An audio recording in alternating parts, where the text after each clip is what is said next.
All right, excellent afternoon to all those who are watching us across the states in Nigeria. I say welcome to another interesting episode of Real Talk with Kike. They say the Senate of a country, exemplify effective leadership when it embraces inclusive practices, and of course it ensures transparency or transparent representation of all constituencies, and by fostering diversity and of course giving voices to marginalization or marginalized groups.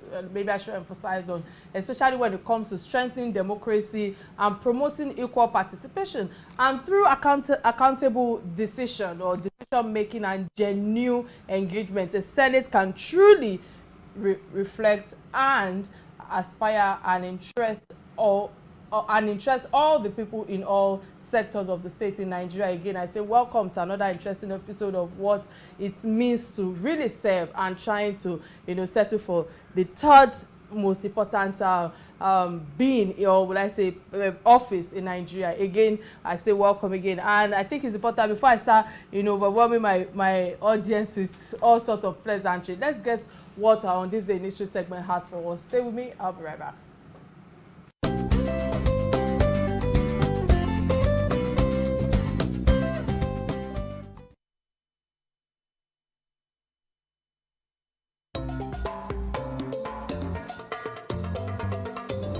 On this day in 1987, Obafemi Awolowo, Nigerian lawyer and politician, died.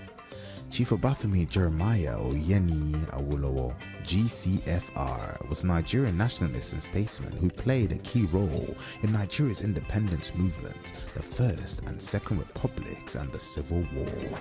His most notable as the outstanding first premier of the Western region, but was also a successful federal commissioner for finance and vice president of the Federal Executive Council in the Civil War, and was thrice a major contender for his country's highest office. Awolowo is best remembered for his remarkable integrity, ardent nationalism, principled and virile opposition, and dogged federalistic convictions.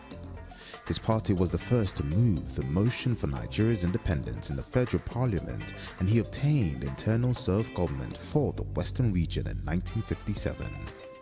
He is credited with coining the name Naira for the Nigerian Standard Monetary Unit, and helped to finance the Civil War and preserve the federation without borrowing. He built the Liberty Stadium in Ibadan, the first of its kind in Africa, established the WNTV, the first television station in Africa, erected the first skyscraper in tropical Africa, the Cocoa House, still the tallest in Ibadan, and ran a widely respected civil service in the Western region. And his wife, Hannah Idowu Dideolu Awolowo, died on September 19, 2015.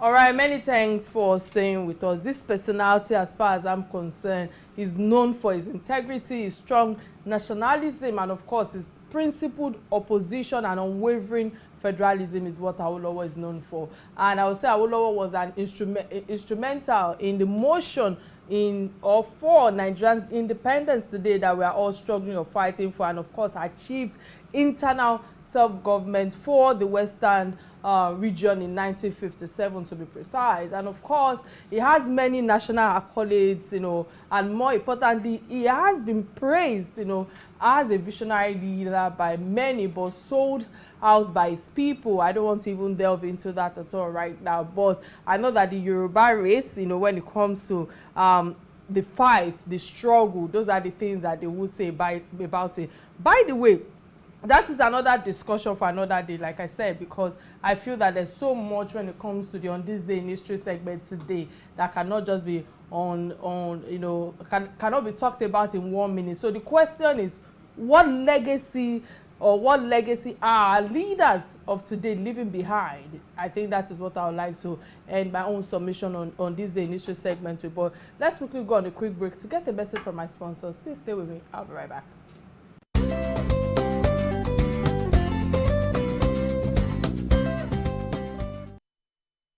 All right, many thanks for staying with me. According to press briefing, the National Working Committee, NWC, of the All Progressive Congress in APC met on Monday, May 8th, to consider report of consultations and meetings held with the President-elect, His Excellency Asiwaju Bola Ahmed Tinubu, and other party members and stakeholders on zoning arrangement for 10th National Assembly leadership position. And the National Working Committee, noted that, in respect of the outcome of the meetings held between the President-elect and the leadership of the NWC, that we must try to follow orderliness. The NW called for further and better, consultation with necessary stakeholders in order to assure the support of the aspirants to the National Assembly leadership position and members of the party nationwide.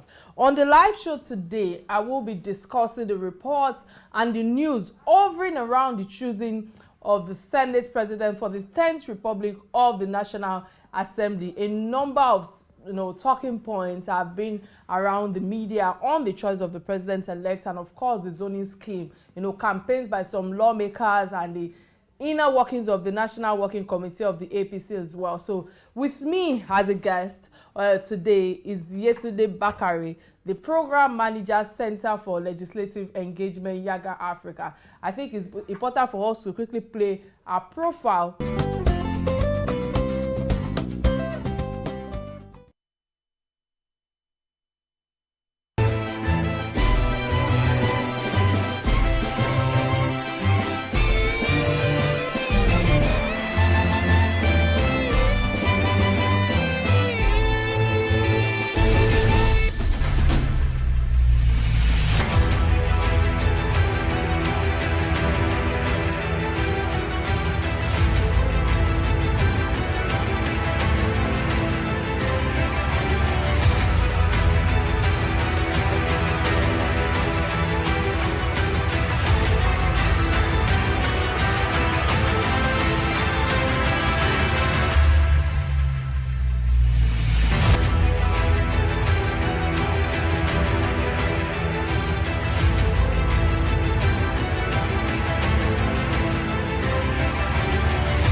All right, many thanks for staying with us. And of course, I have my guest via our virtual lines right now, Yetunde Bakare. Again, many thanks for connecting with me on this show. Let me come to you quickly because I know that we're running out of time. And the first question that is coming to mind right now is that the number 3 position, of the number 3,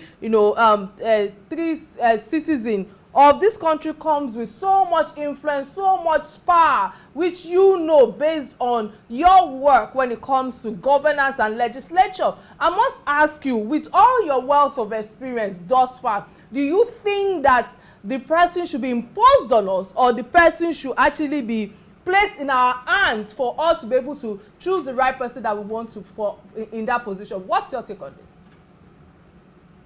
Thank you very much for And I think that the question that you asked, or if the person who emerged as the Senate president should be imposed, no, the person should not be imposed on the members of the parliament, because what is at play at the moment is party supremacy, where the party is the one who is zoning and making suggestions to members of its party on who they would like to see emerge as the Senate president. However, while the Constitution recognizes party supremacy in an election, because at the moment within our electoral process there is no independent candidacy, the party only recognizes party supremacy at the point of the election. But after election, party supremacy ceased to exist, because the Constitution and the standing orders of both parliaments allows the members of the parliament to nominate and vote for the person who would lead the assembly. Because it is also important to recognize that it is not just the APC who is in the parliament. There is APC, there is PDP, there is Labour Party, and the other political parties, NNPP and the others. So it is important that whoever emerges must be responsive, must be ready to contribute to national unity. Because now in the country, it is important that whoever emerges does not only ensure that there is unity, that there is also prosperity, and to ensure that the legislature at this time is able to also checkmate the legislature. Because in itself, it's important that the National Assembly retains its power as the one who checkmates the legislature. And if the person who emerges as the Senate president is not able to ask the critical questions of the executive, is not able to demand accountability on certain issues that will be presented by the executive, then it becomes a problem. Whoever emerges must also understand the diversity and the complexity of the composition of the Senate, and ensure again that there is also a balanced and cordial relation between the Senate and the House of Representatives, because the Senate cannot govern in isolation. In the bill proceedings, for example, there's also the concurrence, where any bill that is presented and passed in one assembly must also pass in the next assembly. So it is important that whoever emerges as the Senate president is also able to ensure that there is unity between both the Senate and the House of Representatives. We do not want a situation where, instead of focusing on governance, instead of focusing on providing citizens with dividend of democracy and holding the executive to account, we are focusing on the leadership tussle that is playing forth now. And in all of this conversation on the emergence on who the Senate president will be, there is no conversation on citizens. Nobody is considering what do citizens even want?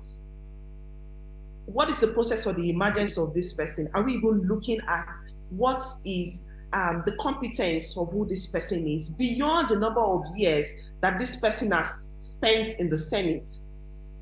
What precedence does this person have? What is the competence of this person? What skill set does this person come on board? And also, there is no conversation on the legislative agenda of the 10th Assembly.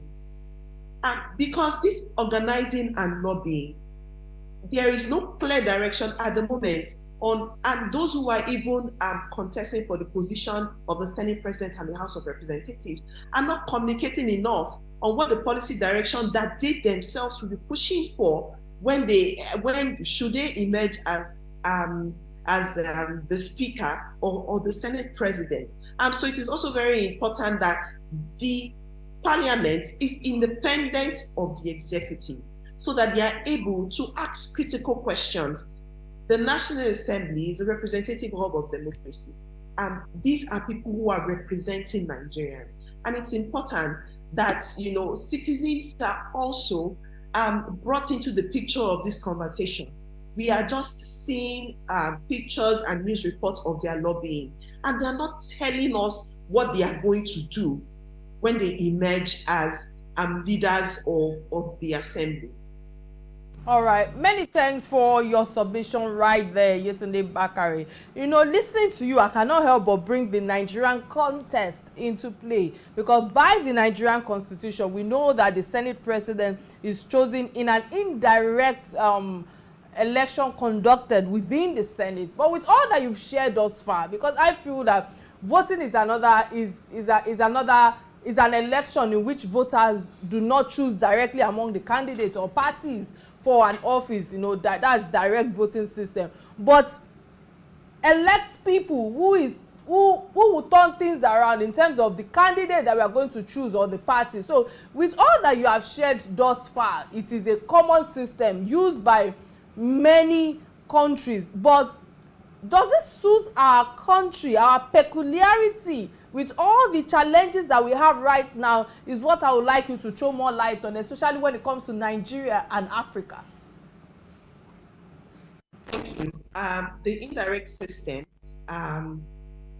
within the parliamentary system is what is attainable at the moment, which in itself allows the members amongst themselves elect who would be the leader of the assembly. And it's not just the Senate presidency, there's the deputy, there's the majority leader, minority leader.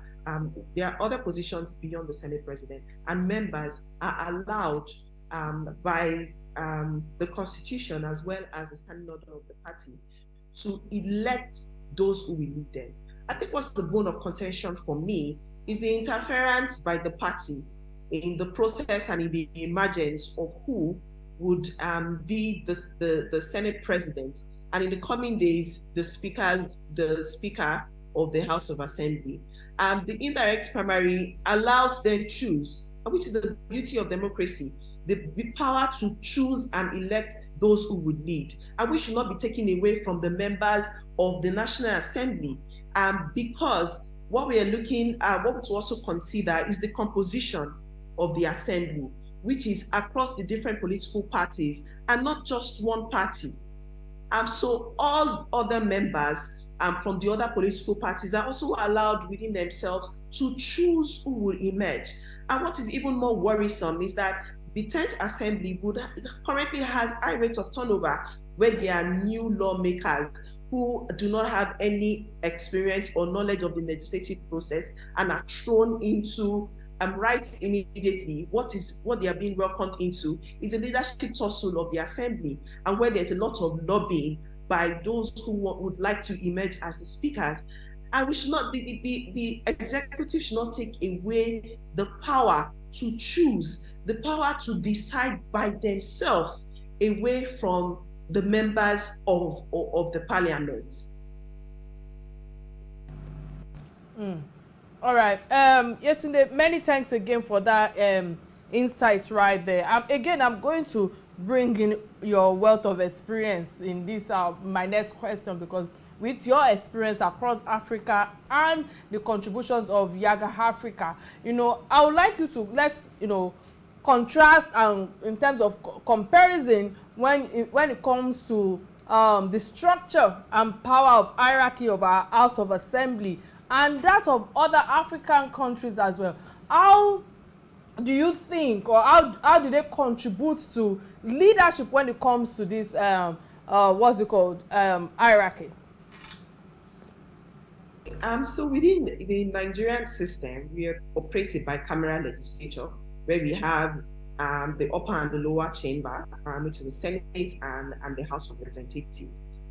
In some African countries, they have just a unicameral legislature, which is just one legislature. But what we are also seeing is that because of the spread and the population of the country, we have more members who are in the House of Representatives as opposed to those who are grouped within different senatorial districts. What would be more ideal, as there has been clamor about, do we actually need a bicameral legislature, or do we want to perhaps move to a unicameral legislature? But within our local context, what is most important is that the people are in the center of representation. Let's not forget that the legislature is representative of the people. And within the core function of the legislature, which are three things: lawmaking, oversight, representation. How are the people in the center of this? There's also been conversation on the costs for sustaining this institution. Within the other African countries, I know there was a debate in time past about the allowances that is allotted to members of the assembly.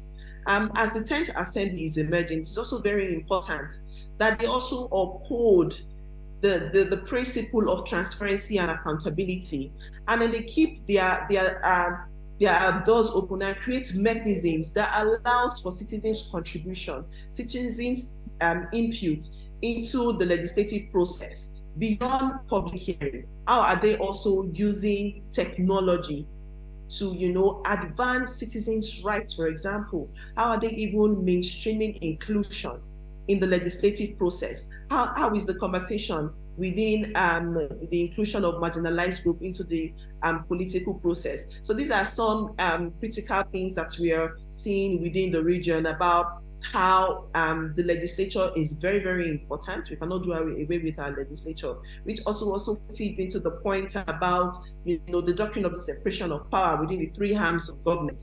We cannot do without the legislature. The legislature plays a very key component in our democracy. What I would like to see the 10th National Assembly is an assembly that is responsive, an assembly that is transparent, and an assembly that is accountable. Thanks again for that submission right there. Since we are all concerned, Nigerians are concerned about transparency, and we are more concerned about the quality and effectiveness of our leadership in the Senate House. And I must ask you, because the past leadership, like the likes of Senator Bukola Saraki, who was part of his tenure or during his tenure as an APC member and later PDP, it was imposed that a lot of challenges, passing the bills, and also it created a lot of division in the Senate House. And with your last submission, talking about transparency and accountability, I must ask you, how can such circumstances be averted in this new dispensation coming May 29? What is most critical is, one, the emergence and the quality of the person, of the people who are actually running. It's important that members who are voting in this election consider the quality and the skill set of the persons who are contesting for these offices. And we need to begin to ask themselves critical questions beyond the number of years that the person who is contesting has spent in the assembly. What has the person done? And what kind of bill has the person sponsored? What motion has the person also sponsored? And what's the quality of the person's contribution of debate on the floor of the House? And these are critical questions that members should be asking. And as civil society organizations as well, these are questions that we are also asking, that whoever emerges as the speaker must be someone who has the capacity to ask critical questions of the executive, and the person who emerges also see the importance of engaging with citizens who they represent. Because it is not enough that we have an assembly that consists of this large number of lawmakers, and citizens and constituent engagement takes the back seats. And the kind of legislation that also emerges, it should not be legislation that stifles on citizens' rights. We should focus on legislations that promote citizens' rights and provides an enabling environment for everyone to thrive. For me, it is my recommendation that the members should be allowed to choose who should lead them. And while they can say that the party can only make recommendations for them, it is not sacrosanct on the members to choose who. But within the local context of Nigeria, where the decision of the party is seen as supreme, the legislature must be balanced and must be able to protect itself against party interests, because that would limit them from asking critical questions of the executive. When a bill is brought forward, when loan agreements are brought forward, are they able to, take the position of citizens and ask critical questions of the executive? These are some of the things that lawmakers should begin to take into consideration as they choose who would lead the assembly.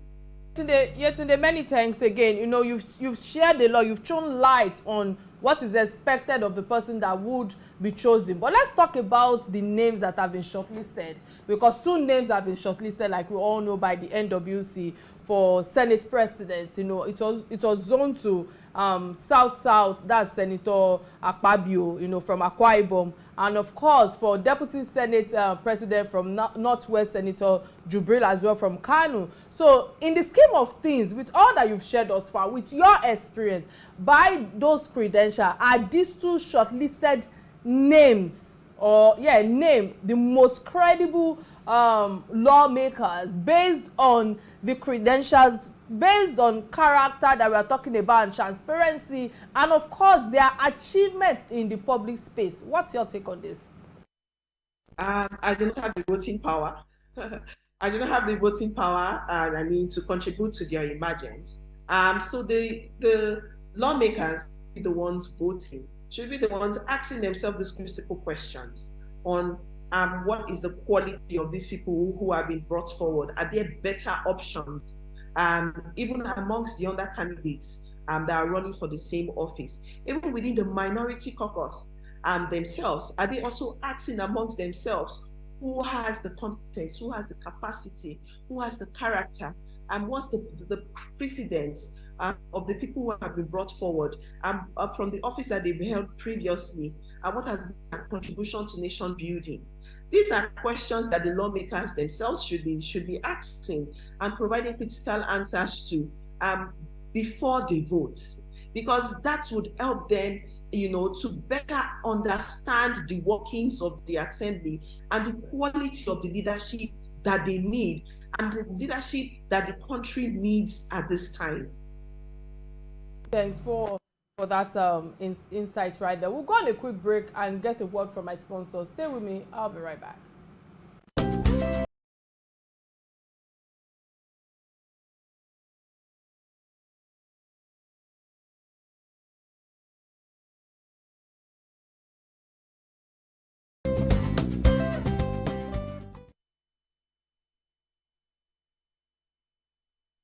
All right, glad to know you're still with us. In case you just joined the show, today's conversation is about the 10th Republic and the choice of the Senate leadership for the incoming administration. And of course, a number of factors are being discussed with my guest pertaining to this discussion. And we've had real talk, around the zoning discussion, the choice of candidates, their character in terms of transparency, and of course the candidate that have been shortlisted by the National Working Committee, and of course what is possible in terms of extension on this selection. And I must say many thanks to our guest, Yetunde Bakare, the Program Manager, Center for Legislative Engagement, Yiaga Africa, for all your submission thus far. But let me quickly use this opportunity to open the phone lines. Remember that you can be part of this conversation by calling the studio number 080-988-77400. It should be on your screen right now. And also, we're streaming live on Facebook and YouTube, both on Real Talk with Kike platform and of course on Silverbird platform. So, Yetunde, with all that you've shared thus far, let's go back to history, because since the Fourth Republic in 1999, we've had 8 Senate presidents. 5 out of that 8 Senate leaders have been from the Southeast, including Ken Namani. I hope I'm not smothering their names right now. Ayum Pius Ayum, Chuba as well. We have Wabara, and I think I apologize to the Igbo people right now. Yes, I have Igbo blood, but let's put that aside. In the context of this fair division of power and inclusion of leadership, would there be a debate that the choice of Senate presidents is not coming from the region of the Southeast? Because that has brought about some reactions on socials. What's your advice or take on this? The conversation about the zone on where the leaders would emerge is important and very valid within the context of fairness and equity. Going back to the precedents that's been set between ensuring that each geopolitical zone of the Federation has its own fair chance of leading, being in a leadership position, which is very fair. However, the decision to zone to the South-South by the National Working Committee of the APC can be resisted by the members who are the ones who have the voting power. They are the ones who can decide amongst themselves who exactly should lead either the Senate or the House of Representatives. So it is very valid, but in the context of how the elections are played out, and where I question is the reward system and how this emergence, is it also built on the three C's: the competence, the capacity, and the character. Yetunde, apologies, Yetunde, I have to interrupt your line of thought. We have a caller on hold, Ezekiel from Lagos. Many thanks, Ezekiel. What's your contribution on the topic at hand? Okay, we lost that. Apologies for keeping you waiting. Yetunde, you can go ahead, please.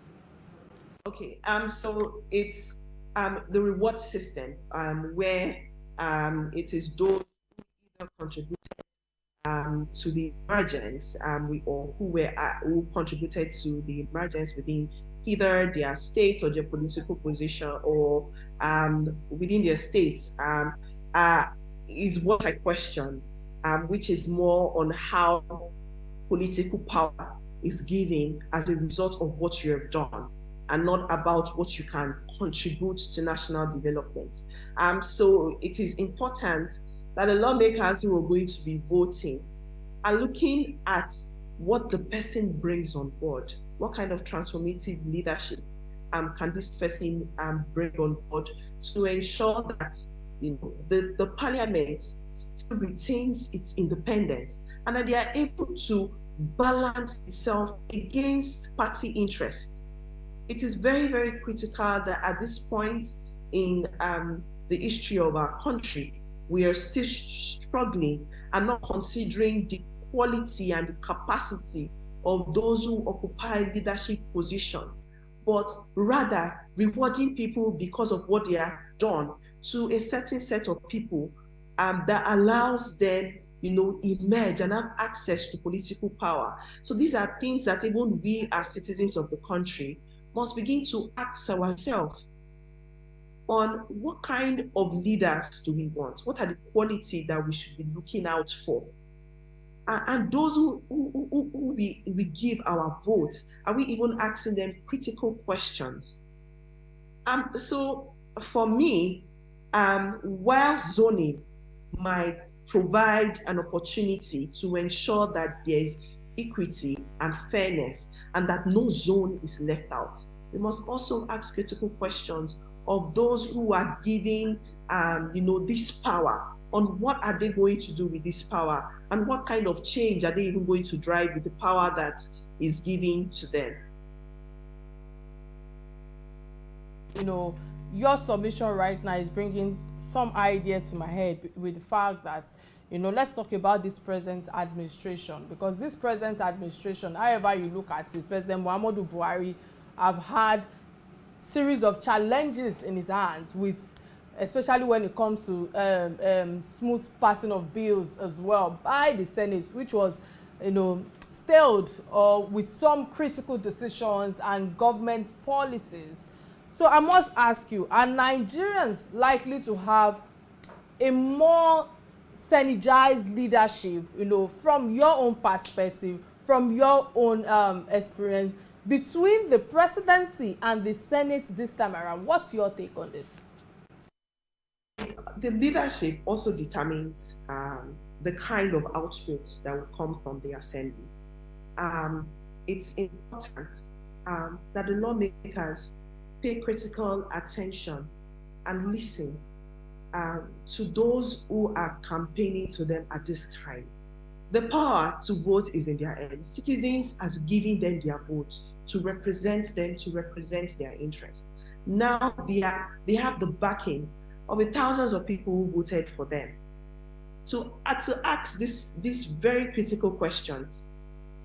Because it is not just, the frosty relationship between the executive and the legislature, which we saw in the 8th Assembly, and better improvement in the 9th Assembly, and better improvement in the 9th Assembly.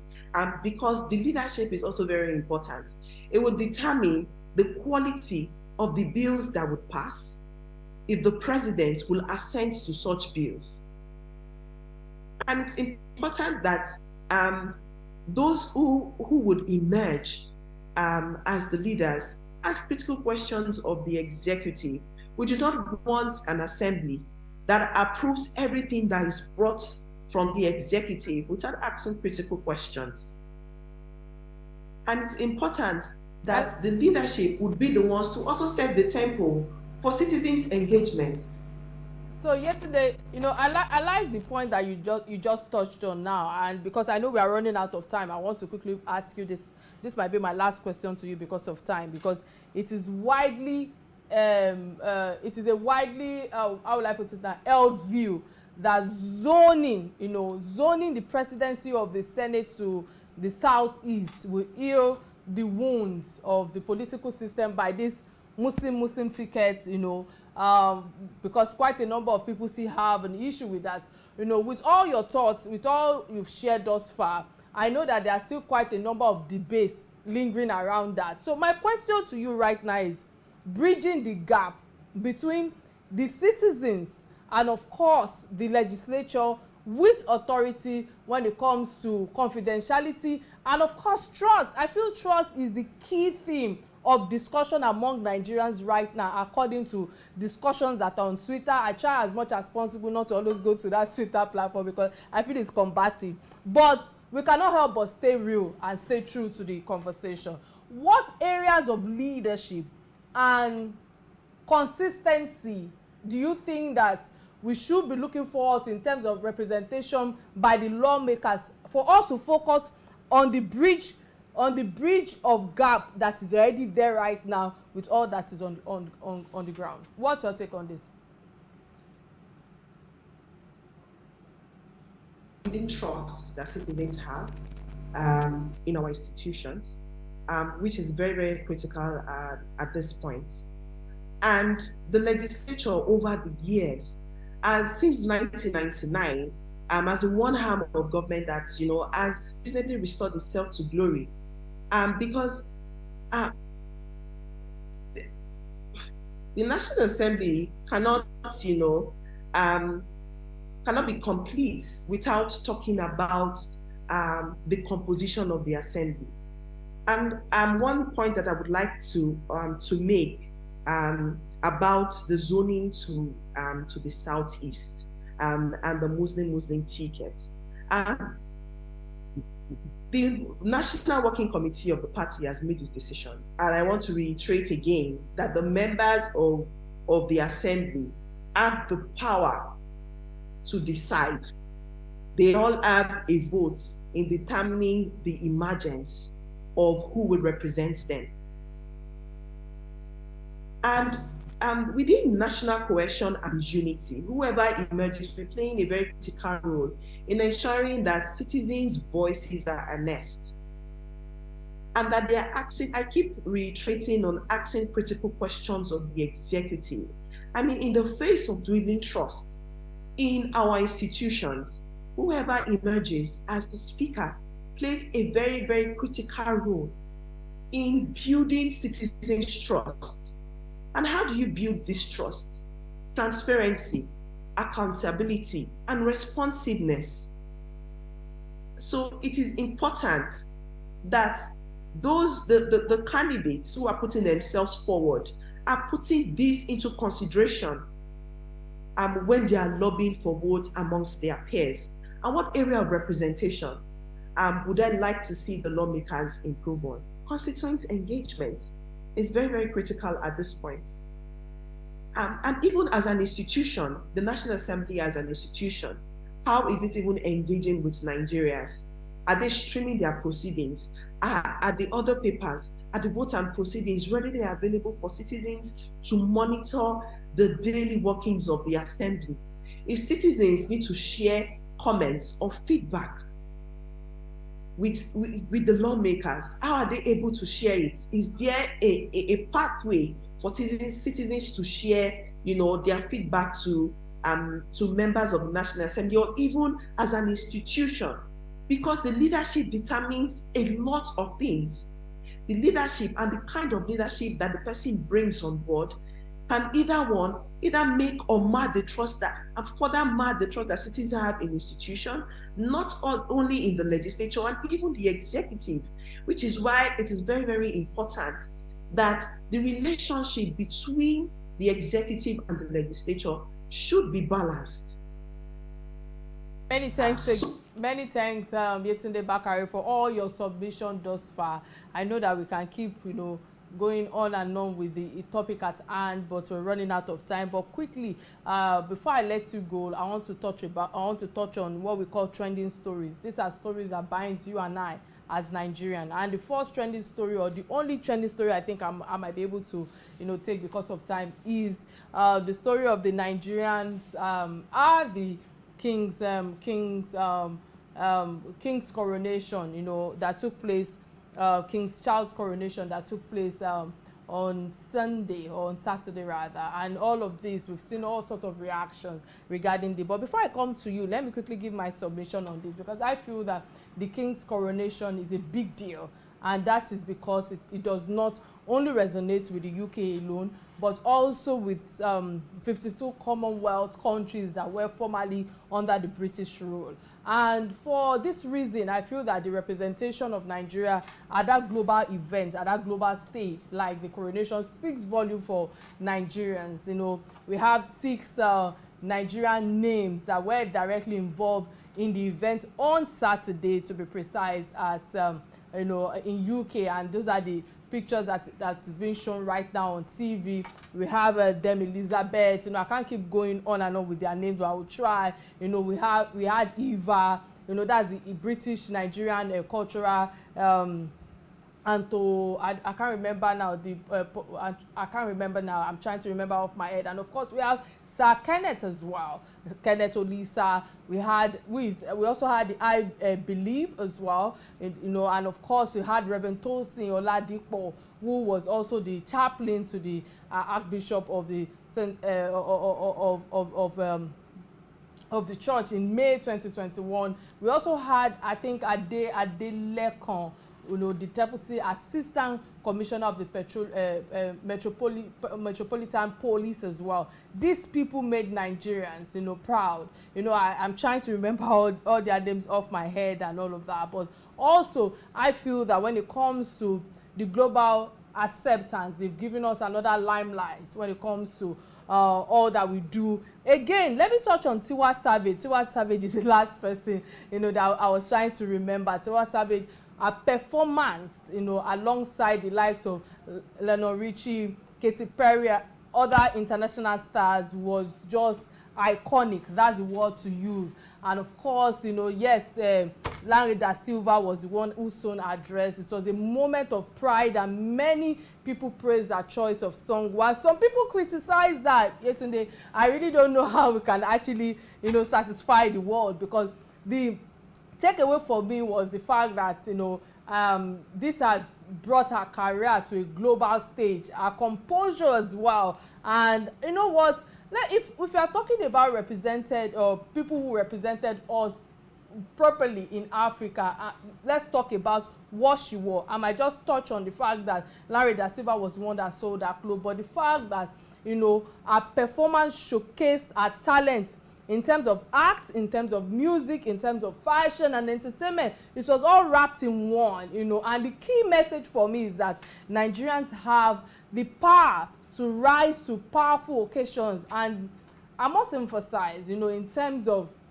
you know, our image in the global community, because many a time I feel that sometimes we do not showcase ourselves properly. But let's embrace who we are and continue the good works as Africans and of course as Nigerians everywhere we go, because that is exactly what we have seen in the performance of Tiwa Savage and the other people who I mentioned their names. You know, I try to remember their names. But again, what's your take on this trending? I'm sure you must have seen it. It was all over social media, you know, and we're all over the place. What's your take on this?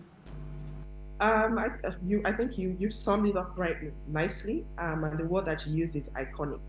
I think it's iconic to have seen the representation and participation of Nigerians, and not just their participation, but that they are also occupying positions even within the monarchy themselves. So, which is something to be very, very proud of. However, as a Nigerian, one thing that I loved to see was Tiwa Savage's performance. I mean, in the very gorgeous green dress that she wore, and to see that the acceptability of the Nigerian Afrobeat tune, which has now become globally accepted, is something, you know, that I thoroughly celebrate and enjoy. So I think the last point for me would be that seeing Nigerians there should not make us forget our history. And that first, we are Nigerians. Before any other thing, we are first Nigerians. And under anywhere that we go, we must always imbibe that in all of our engagement. Nigeria is seen as a big brother of Africa. But within the play of diplomacy, how big is Nigeria playing that big brother role within Africa? Or is the rest of Africa leaving Nigeria behind? Right there. I think the last name that I forgot was Pastor Agu Iruku, you know, who is the pastor of Jesus House DC as well. So again, I must say many thanks, Yetunde Bakare, for all your insights, you know, and of course for, you know, being on the show today. Without you, I don't think the show would have gone forward. But many thanks for honoring the invite despite the short notice and all the back and forth and all of that. But I think with that, we've come to an end of this episode. So like, come your way on Thursday. Remember to be kind to somebody and put a smile on someone's face. Bye now. My name is Kike Atanda-Owo.